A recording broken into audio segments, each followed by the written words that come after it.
Saviez-vous que le géant du meuble que vous aimez, ou détestez, est né d'une simple étincelle d'ingéniosité et d'un besoin impérieux d'économiser de l'argent? Préparez-vous, car l'histoire d'IKEA est bien plus que des boîtes en carton et des manuels confus. Origine de la marque. Nous voici en Suède dans l'après-guerre, en 1943.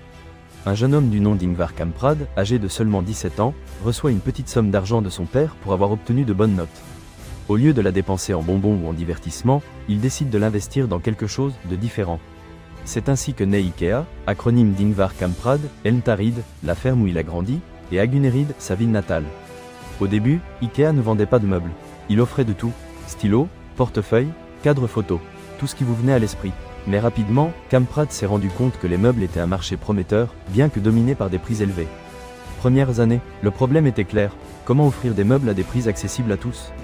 La solution fut révolutionnaire, les vendre démontés. Cette idée, qui nous semble aujourd'hui si évidente, était un véritable coup de génie. Elle permettait de réduire les coûts de transport et de stockage, et de transférer une partie du travail au client, qui obtenait en échange un prix bien inférieur. Les premières années furent difficiles. Les fabricants locaux, craignant la concurrence, boycottèrent IKEA.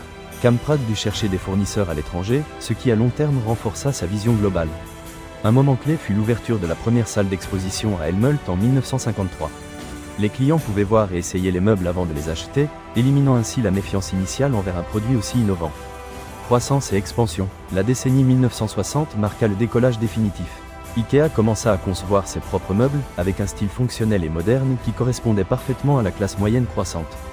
Des noms comme Billy, l'étagère que nous avons tous ou avons eue, devinrent synonymes de bon design à des prix abordables.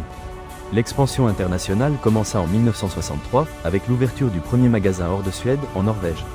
À partir de là, la croissance fut imparable. IKEA conquit l'Europe, l'Amérique du Nord, l'Asie, devenant un géant mondial avec des centaines de magasins et des milliers d'employés. Le logo d'IKEA, avec ses lettres jaunes sur fond bleu, devint un symbole reconnaissable dans le monde entier. Et les campagnes publicitaires, souvent ingénieuses et provocatrices, contribuèrent à consolider son image de marque. Mythe ou légende de la marque. Mais tout n'a pas été un long fleuve tranquille. IKEA a également été impliqué dans des controverses et des légendes urbaines. L'une des plus persistantes est celle qui affirme que les noms de ces produits ont des significations cachées, souvent liées à des insultes ou des mots obscènes en suédois. Bien qu'IKEA ait démenti ces accusations, la légende continue de circuler, alimentée par l'humour et la curiosité des clients. Une autre curiosité est le fameux « test du mariage IKEA ». On dit qu'assembler un meuble IKEA en couple est une épreuve du feu pour la relation. Si vous réussissez à surmonter le processus sans vous disputer, votre mariage est destiné à durer.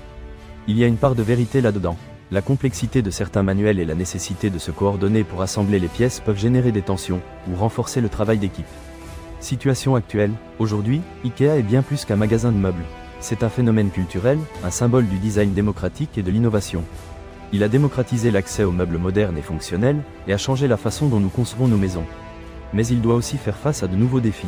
La concurrence d'autres marques, l'essor du commerce électronique et la préoccupation croissante pour la durabilité exigent qu'IKEA se réinvente constamment. De ce jeune entrepreneur suédois à l'empire mondial que nous connaissons aujourd'hui, l'histoire d'IKEA témoigne de la façon dont une idée simple, combinée à une vision claire et à une exécution impeccable, peut transformer un marché et changer la vie de millions de personnes. Car parfois, derrière un simple meuble démonté, il y a toute une histoire que peu connaissent. L'histoire d'IKEA vous a-t-elle surpris? Connaissiez-vous certains de ces mythes? Laissez-nous votre commentaire et n'oubliez pas de vous abonner pour d'autres histoires fascinantes de marques qui ont marqué notre